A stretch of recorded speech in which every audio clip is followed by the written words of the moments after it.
Hi, I'm Devika Chopra with NewsX Digital, and I'm going to take you through some of the key takeaways of this year's finance budget, which was, of course, uh, a very crucial year for this government.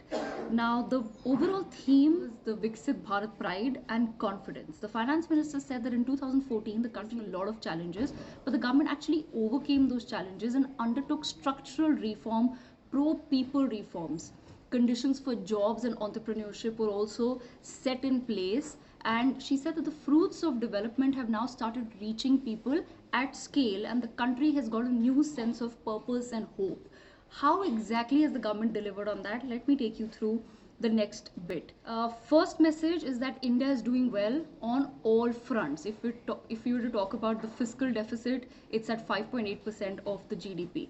Total expenditure revised to 90 lakh crores for this financial year. Tax receipts at 23.24 lakh crores as well. So the overall big numbers are bang on as per the government. Secondly, the finance minister highlighted how this government has focused on policies that brought secularism into action. Essentially, every policy of the government has reached beneficiaries regardless of religion, caste, creed. Development programs have targeted each and every household and individuals through schemes like Housing for All, Har Ghar Jal, electricity for all, cooking gas for all, and bank accounts. That was something that was highlighted by the finance minister. Then we come to women, farmers, poor, and youth as the four pillars of India's economy today. Once again, the finance minister focused on highlighting Prime Minister Modi's four new castes for the nation: the poor, women, youth, and farmers. We'll get to what was announced for them in just a bit. Next big theme was, of course, performance and the delivery report card of Prime Minister Modi's 10 years in government. What they say is that in 10 years, the government has actually helped 25 crore people to get freedom from multi-dimensional poverty. They also say that worries about food were eliminated through free ration scheme for 80 crore people.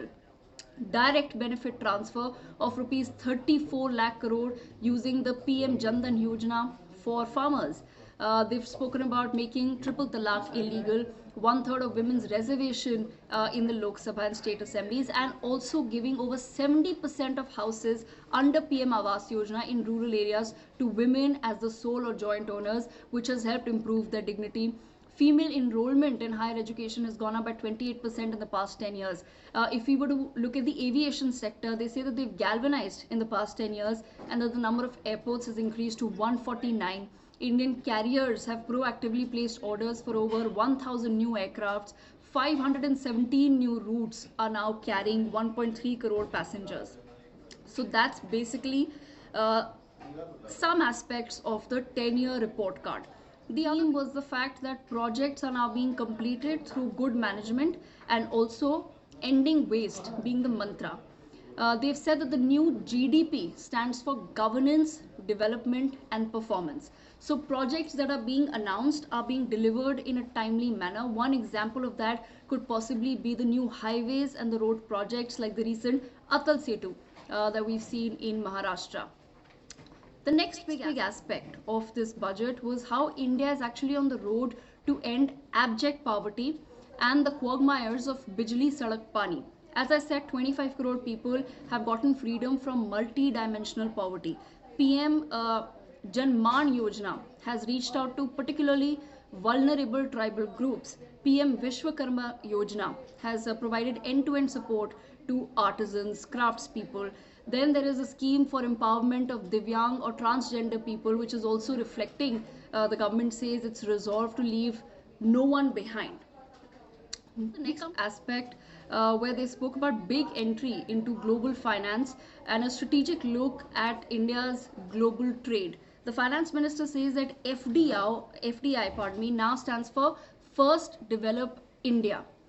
Nirmala Sitharaman has said that bilateral trade treaties will be encouraged to boost FDIs within India, of course. Foreign direct investment inflow, she announced, of USD $596 billion since 2014, which is double the inflow between 2004 and 2014. So the big tours that are being undertaken by the Prime Minister and other officials of the government, they claim are resulting into money actually flowing into our economy. Then they've also declared an intention for the next generation, empowering the Amrit Peedi. What all has the government done? Skill India Mission has trained 1.4 crore youth, upskilled and reskilled 54 lakh youth, and established 3,000 new ITIs. A large number of institutions of higher learning, namely 7 IITs, 7 IIMs, and 15 AIMS, and 390 universities have also been set up. PM Mudra Yojana has sanctioned 43 crore loans amounting to rupees 22.5 lakh crore for entrepreneurial aspirations of the youth. Funds of Funds, Startup India, Startup Credit Guarantee schemes are also assisting the youth. Then to the next big aspect, which is money being spent on R&D at an unprecedented scale. Rupees 1 lakh crore corpus for long-term financing of technological research. This has been announced. The fund entails 50 years of interest-free loans, long-term financing and refinancing with a long tenor and low or almost nil interest rates to encourage the private sector to scale up research and innovation significantly in some of the sunrise domains of India. Then we come to the next big green energy transformation of the Indian economy. Rooftop solar. 1 crore households will be enabled to obtain up to 300 units of free electricity every month as per the finance minister because of this initiative that has been announced, which can also lead up to a saving of between rupees 15,000 to 20,000 annually for households. The government has said that it will expand and strengthen the e-vehicle ecosystem by supporting manufacturing and charging infrastructure. They've also focused on how they want to harness offshore wind energy potential for the initial capacity of 1 gigawatt. They've spoken about coal gasification and liquefaction capacity of 100 metric tons to be set up by 2030. These are some of the key announcements that have been made. Then we talk the blue economy push as well. Now, blue economy is essentially about developing our marine and freshwater environments, which includes islands. The finance minister has also spoken about undivided attention to port projects and also developing tourism infrastructure and amenities on our islands like Andaman and Lakshadweep, which will further help with employment. So just a quick bottom line. What is the bottom line here? While a budget before general elections could be an opportunity to announce some grand and glittery schemes, the BJP has actually chosen not to take that path. They've been low on SOPs. Even for the middle class, they've said it's about helping the middle class own their own homes rather than renting.